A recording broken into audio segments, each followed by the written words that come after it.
Hello friends, welcome to decode exam defence. मैं हूं नूरुस्सलाम और मैं आपका स्वागत करता हूं अपने इस ऑनलाइन चैनल पे। तो guys, welcome to decode exam defence.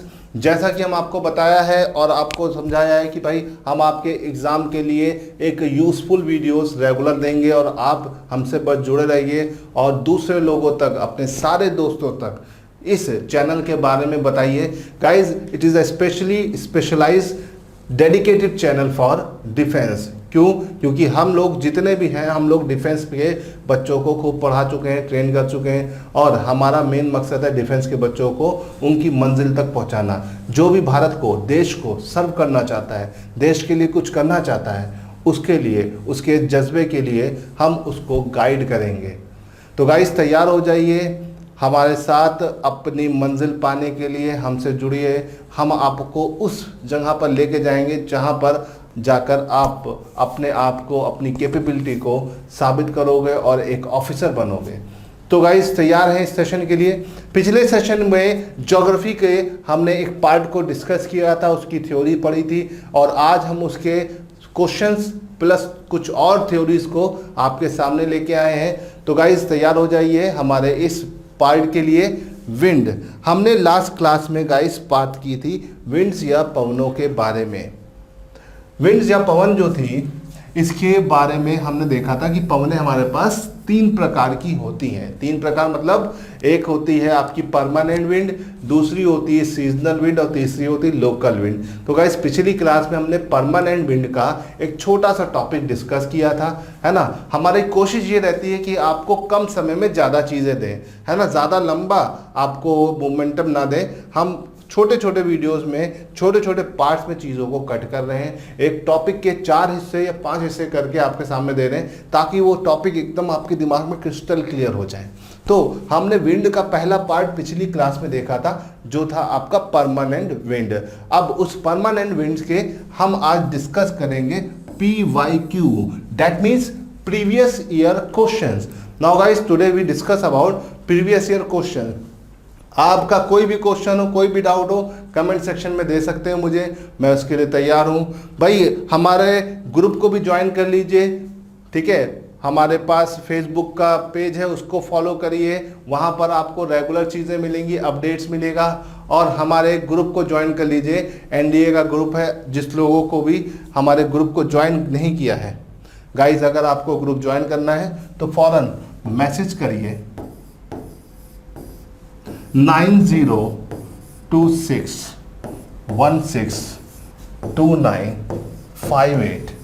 इस नंबर पे तुरंत मैसेज करिए और जुड़ जाइए हमारे साथ, है ना। अगर आप NDA की तैयारी कर रहे हैं 2020 की, तब NDA का मैसेज करिए, ठीक है। और अगर आप FCAT या CDS की तैयारी कर रहे हो तो मैसेज करो FCAT और CDS। तो हम आपको उस स्पेशलाइज ग्रुप में जोड़ देंगे जहां पर इसके लिए एक स्पेशलाइज तरीके से कंटेंट, मटेरियल और छोटी छोटी बातें बताई जा रही हैं। तो गाइस, जिन जिन लोगों को सीरियस होकर इस बार का NDA देना है तो वो हमारे ग्रुप में जुड़ जाएं। और ग्रुप में जुड़ने के लिए बस व्हाट्सएप पे इस नंबर पे मैसेज करें और उस पर लिख दीजिए please add me in NDA group. बस NDA लिख दीजिए, बस काम हो जाएगा। तो चलिए गाइस, जो जो लोग नहीं जुड़े हैं तुरंत जुड़ जाइए हमसे और एक नए सफ़र में तैयार हो जाइए। और अगर आपने हमारा चैनल लाइक नहीं किया है तो फ़ौरन लाइक करिए, शेयर करिए और सब्सक्राइब करिए। चलिए गाइस, सेशन शुरू करते हैं बिना लेट करे हुए। हमारे पास पिछले क्लास को अगर आपने नहीं देखा है तो उस पिछली क्लास को तुरंत देख लीजिए, क्योंकि ये क्वेश्चन पिछली क्लास पर ही बेस्ड हैं, ठीक है। ये आपके प्रीवियस ईयर पेपर्स के क्वेश्चन है। पहला क्वेश्चन आपके सामने है, permanent wind that blow from the horse latitude to equatorial region is known as. वो हिंदी में हॉर्स अक्षांश से विषुवत प्रदेश की ओर प्रभावित होने वाली स्थायी हवा को क्या कहते हैं। तो मैंने पिछली क्लास में आपको बताया गाइस कि आपका वो विंड जो हॉर्स लैटिट्यूड से इक्वेटोरियल रीजन के बीच चलती है वो आपकी विंड होती है ट्रेड विंड। कौन सी विंड होती है? Trade wind.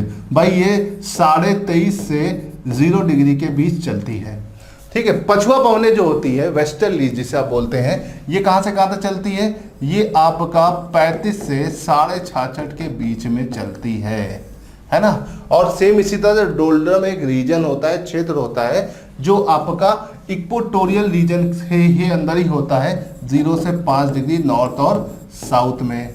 और ईस्टर्लीज जो है ये 66.5 से 90 के बीच चलती हैं। पूर्व हवा, एक पछुआ हवा होती है, एक पूर्व हवा होती है। तो कौन सी हवा कहाँ चल रही है, ये बहुत आसान है। तो इस क्वेश्चन का जो सही जवाब है वो है ट्रेड विंड, व्यापारिक पवनें, क्योंकि पूछा गया है कि आपका इक्वेटोरियल रीजन से हॉर्स लैटिट्यूड के बीच में कौन सी पवनें चलती हैं। मैंने आपसे बोला एक एक चीज को अगर ध्यान से सुनोगे और पढ़ोगे तो 100% गाइज मेरी बात मानोगे तो एक एक क्वेश्चन मैं कराता जाऊंगा और इस तरह से पूरा 150 क्वेश्चन आपके हाथ में होगा। अब उसमें से आप कितना करके आते हो ये आपके ऊपर है ना। मैं तो अपनी तरफ से 100% दे रहा हूं, लेकिन न्यूटन का तीसरा नियम तभी लगेगा जब आप भी इस पर काम करोगे। वीडियो को, पिछली वाली वीडियो को बार बार सुनिए, देखिए, समझिए और तब इस क्वेश्चन का आंसर आप निकाल सकते हो। ठीक है गाइज, चलिए अब अगले क्वेश्चन की तरफ बढ़ते हैं। अगला क्वेश्चन पिछली वीडियो में अगर देखोगे तो इस क्वेश्चन को मैंने एक्सप्लेन भी किया है।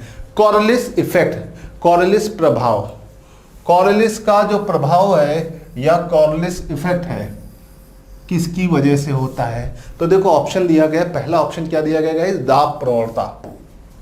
बिल्कुल गलत है, ऐसा होता है नहीं। ठीक है, पृथ्वी के अपने अक्षों पर झुकाव के कारण एक टाइम पे बच्चों को लगता है, लेकिन यह भी गलत है। ठीक है, पृथ्वी क्या अपने अक्षों पर रेवोल्यूशन, यह भी गलत है। इसका सीधा सीधा आंसर है पृथ्वी का अपने अक्षों पर घूर्ण।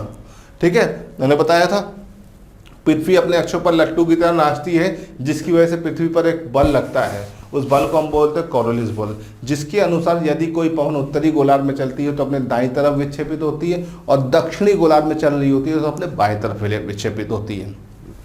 According to Coriolis force, Coriolis force इसका सही जवाब है।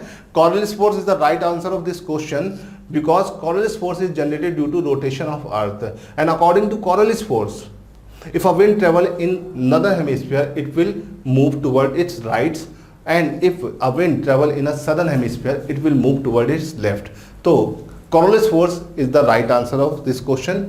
Okay, and earth rotation is the main region of main cause of the Coriolis force.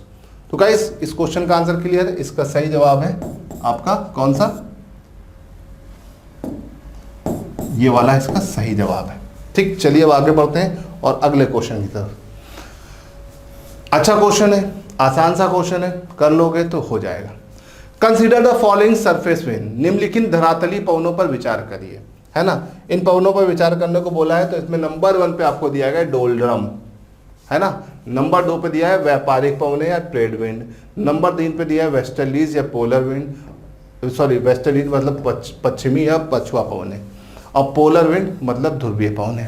अब बोला गया which among the following is idealized global pattern of this wind to equator to pole, निम्नलिखित में से कौन सा एक भूमध्य रेखा से ध्रुव की ओर इन पवनों का आदेशित भूमंडलीय प्रतिरूप है। भाई देखो पिछली वाली वीडियो जरूर देख लीजिए, क्योंकि पिछली वाली वीडियो में मैंने इसका पूरा डिटेल एनालिसिस बताया है ना। अब देखो यहाँ पे क्या बोल रहा है कि इनमें से ये जो मैंने नाम है ये सब, ये इक्वेटर से पोल तक इसका सही अरेंजमेंट क्या है। देखो डोल्ड्रम जो है गाइस वो 0 से 5 डिग्री में होता है। व्यापारिक पवनें या आपकी जो ट्रेड विंड होती है वो आपका 0 से 23.5 के बीच में है।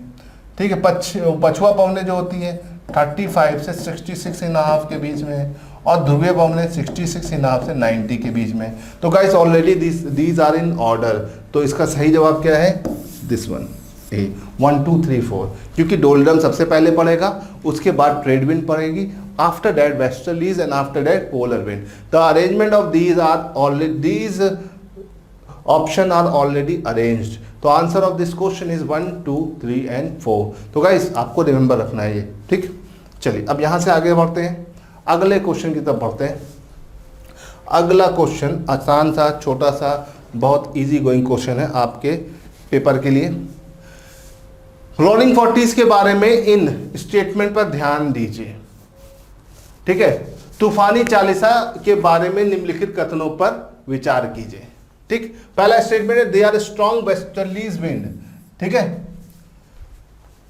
Found in ocean of southern hemisphere, मतलब दक्षिणी गोलार्ध के ओशियंस या पानी वाले क्षेत्रों में पाया जाता है, दक्षिणी गोलार्ध के महासागरों में पाए जाते हैं। ये एक शक्तिशाली पश्चिमी पवन है। तो guys all this statement is exactly correct, ये सब सही है। क्यों?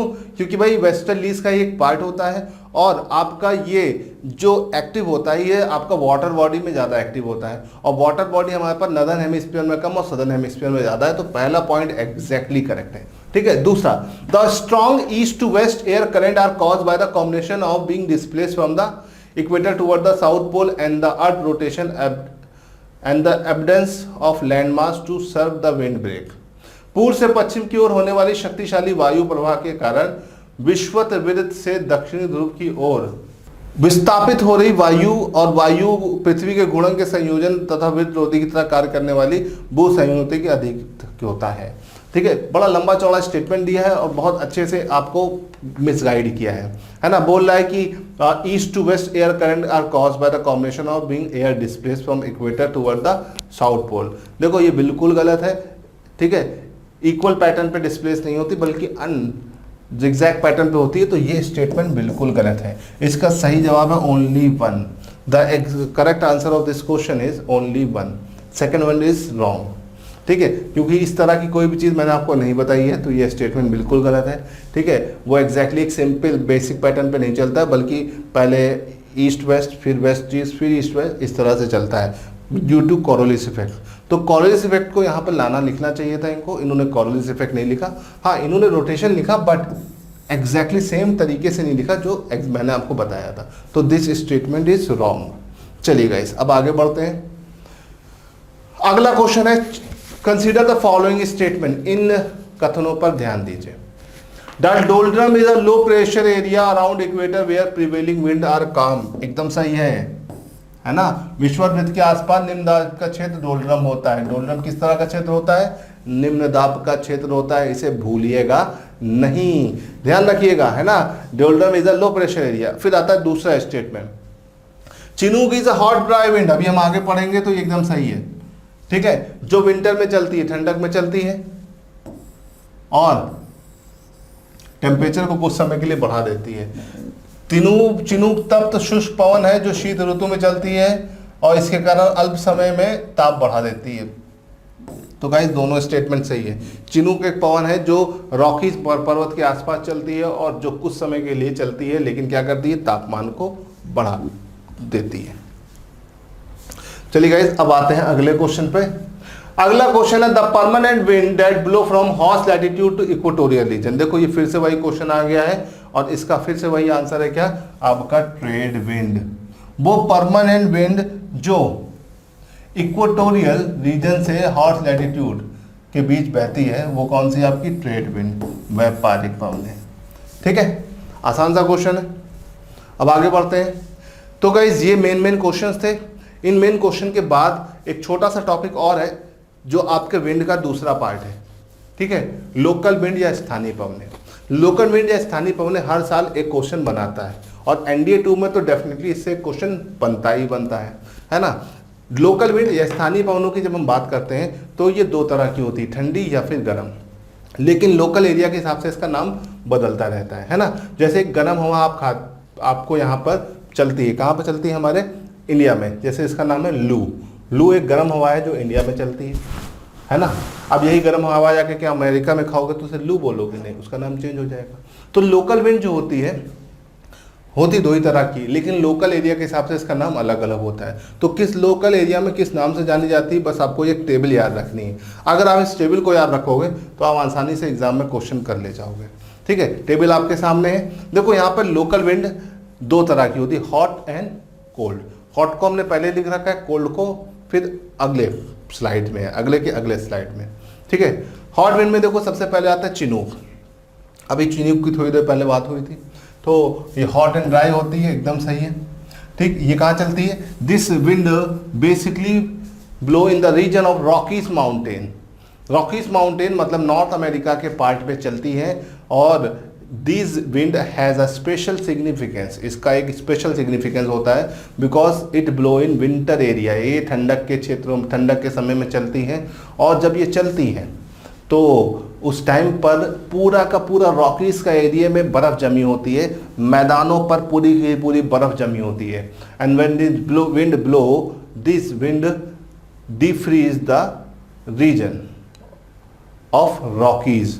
वहाँ पे जितनी भी बर्फ जमी होती है उस एरिया को कि बर्फ़ को पिघला देता है, और सारी बर्फ़ जब पिघल जाती है तो यहाँ के लोकल लोग इस विंड के चलने का हमेशा वेट करते हैं, और वो अपनी भाषा में इस विंड को क्या बोलते हैं, स्नो ईटर। तो some time a question create that which wind is also known as snow eater. तो किसको कहा जाता है स्नो ईटर? चिनूक को। ठीक, चिनूक कहाँ चलती है? रॉकीज माउंटेन्स या north America. Then we go to next one, foehn. Foehn is has same nature as of Chinook, and it's mainly found in the region of Alps mountains, है ना? And it is very famous area for the grape cultivation. Grape cultivation is also known as viticulture. In this region, the same pattern of Chinook was happened. Okay. इस क्षेत्र में आप Chinook का जैसा ही pattern पाओगे। Alps पर्वत पे पूरी बर्फ जमी होती है, और जब ये हवा चलती है तो इस पर्वत पर जितनी बर्फ जमी होती है सबको पिघला देती है, और बर्फ पिघल जाती है तो लैंड क्लियर तो क्या होता है, लोग यहाँ पर एग्रीकल्चर करने लगते हैं। तो लोग इसको वेट करते हैं, और इस रीजन में सिट्रिक फ्रूट या अंगूर की खेती बहुत ज़्यादा होती है, इसीलिए ये विंड विटीकल्चर को बहुत ज़्यादा सपोर्ट करती है। कौन सी wind? Phone.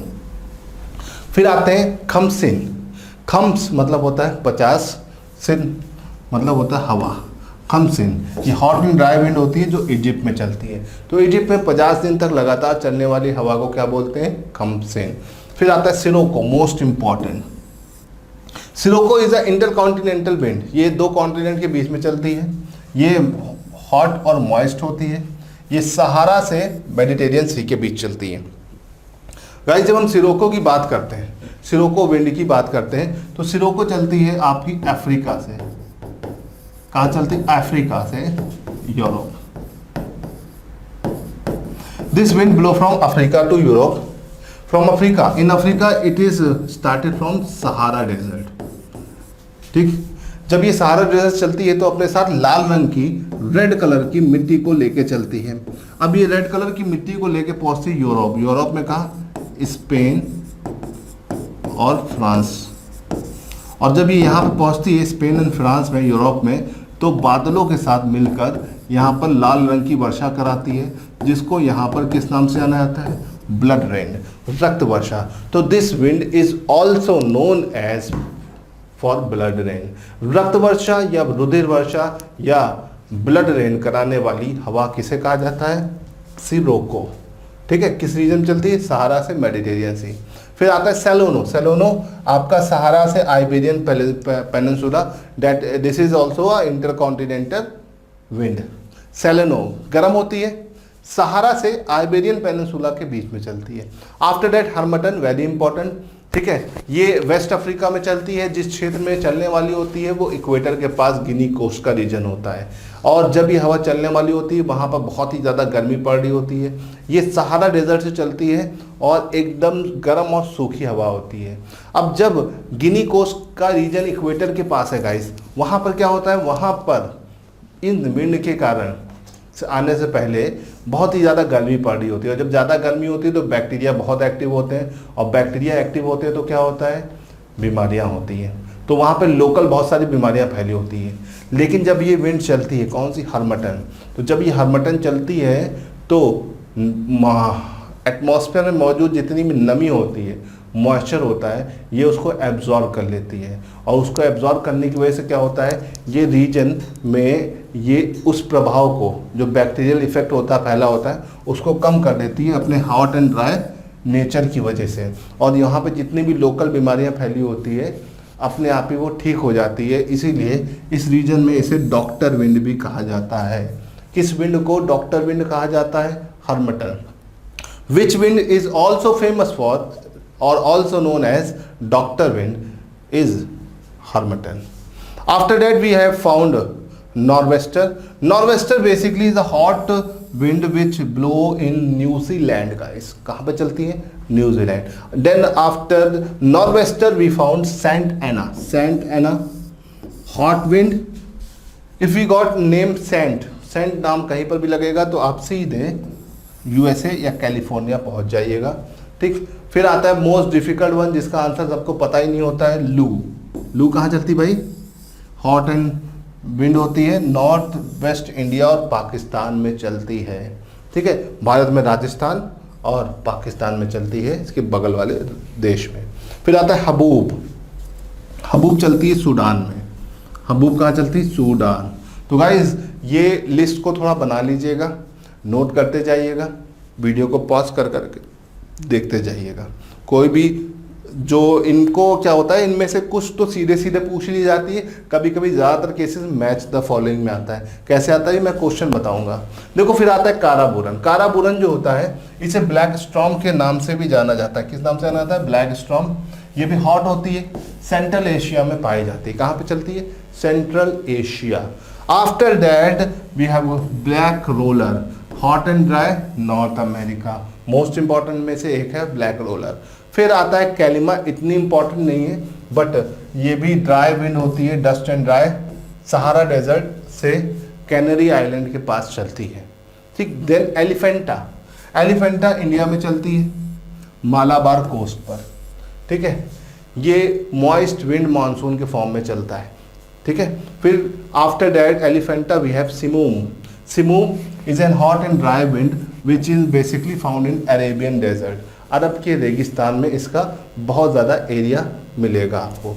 Then samun, samun basically hot wind which is blow in Iran and Iraq. Then shamal, important one, paper में आ चुका है, 2 बार रिपीट हुआ है। Shamal is basically found in Persian gulf और Mesopotamian region. In which reason?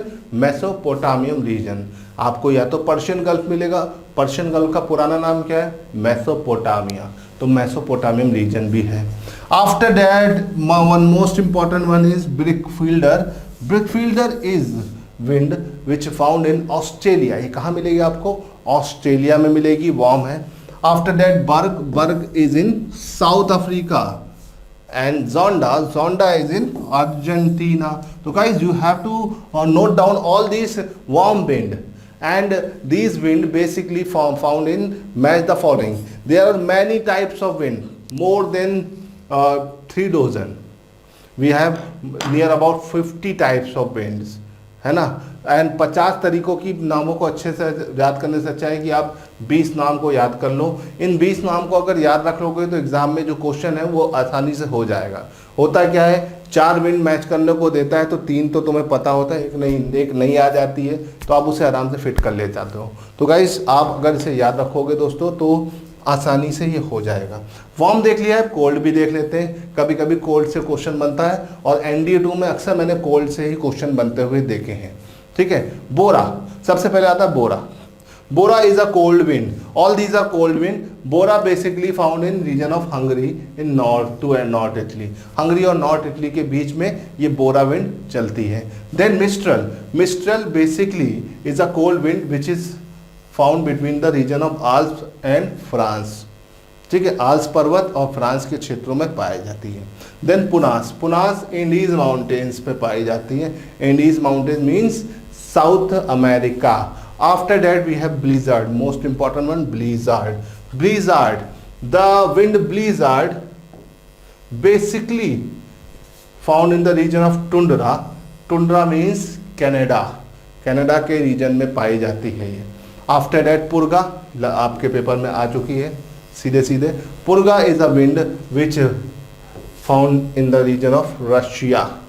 After that one more important one, ठीक है, ये भी इंपॉर्टेंट है guys, levanter. Levanter is a wind which blown in the region of Spain. Then pampero, pampero pampas से बना है। पंपास एक घास का मैदान है और ये अर्जेंटीना में है ना। पंपेरो, पंपास, अर्जेंटीना। आफ्टर दैट पापा गयो, है ना, पापा आयो पापा गयो, है ना, ऐसे बच्चे छोटे बोलते हैं ना। तो पापागायो एक विंड है जो मैक्सिको के रीजन में चलती है, लैटिन अमेरिका के पार्ट पर गाइस, लैटिन अमेरिका के एरिया में ये विंड आपको अच्छी खासी मिलेगी। After that you have got 22 इतनी इंपॉर्टेंट नहीं है, बट मैच द फॉलोइंग में पूछ सकता है, ठंडी कौन सी नहीं है, ठंडी कौन सी है। तो ये ठंडियों का पूरा लिस्ट है, मेन मैंने आपके सामने रख दिया है guys. You have to remember this wind. अगर आप इन विंडो का नाम याद रखोगे तो मुझे नहीं लगता कि आपको कोई दिक्कत होगी। चलिए, ये तो बात हो गई लोकल विंड और उसके जो चार्ट है। यहाँ से मैच द फॉलोइंग क्वेश्चन बनेगा, और किस किस तरह से क्वेश्चन बनेगा चलिए दोस्तों देख लेते हैं कुछ क्वेश्चंस को, है ना। मैंने सारे क्वेश्चन नहीं रखे, मेन क्वेश्चन रखे। देखिए पहला क्वेश्चन है, which of the following is the local wind that blow from Siberia. इनमें से वो कौन सी लोकल विंड है जो साइबेरिया में चलती है ना।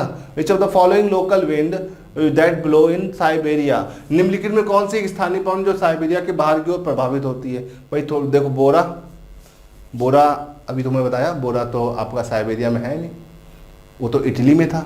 मिस्ट्रल इक्वेटोरियल रीजन में था, मैंने आपको बताया। ब्लिजार्ड आपका कनाडा में था। तो बचा क्या, पुर्गा ऑलरेडी मैंने आपको साइबेरिया या रशिया बताया था, तो this is the right answer, है ना। देखो अगर आप रिजेक्शन मेथड भी लगाओगे तो आंसर निकल आएगा, और अगर नहीं याद है तब भी हो जाएगा, तो आपको ध्यान रखना है गाइस। तो ये क्वेश्चन क्लियर है, बहुत आसान सा क्वेश्चन था, पेपर में आया हुआ है। अगले क्वेश्चन की तरफ चलते हैं। अगला क्वेश्चन देखो, यहाँ पे थोड़ा सा पेपर से लिया है, थोड़ा सा यहाँ पे क्लियर नहीं होगा, मैं इसे पढ़ देता हूँ। मैच करने की 2 लिस्ट है। इस लिस्ट में देखो, एक तरफ लिखा है यामो, फिर लिखा है ब्लैक रोलर, फिर लिखा है 22, फिर लिखा है हबूब, ठीक। फिर Sudan, France, Japan, north America. तो गाइस अभी मैंने आपको बताया हबूब कहाँ थी, सूडान, ठीक है। तो हबूब तो भाई सूडान पे फिट हो गए, है कि नहीं।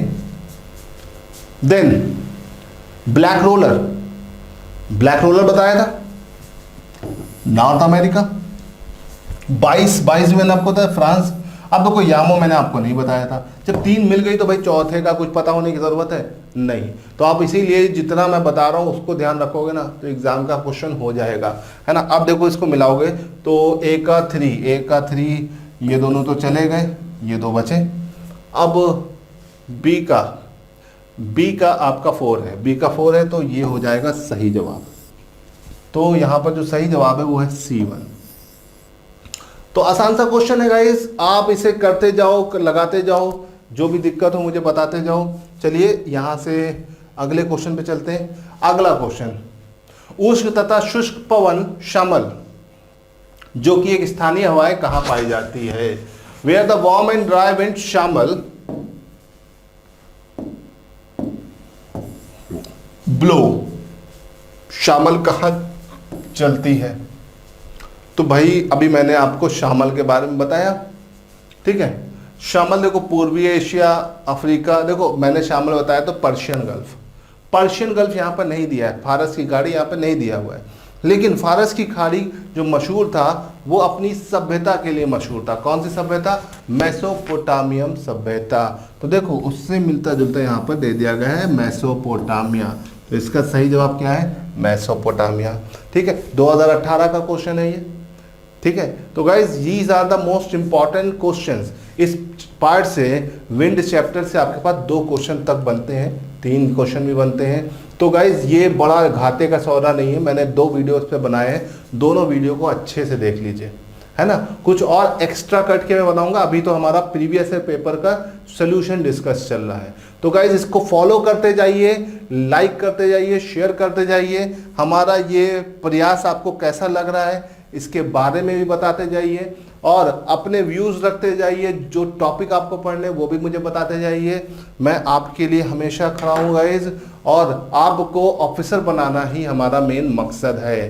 तो हमसे जुड़ते जाइए, दोस्तों तक, आसपास के जितने भी लोग हैं आपके जानने वाले जो डिफेंस की तैयारी करें, उन सब तक ये वीडियो पहुंचाते जाइए।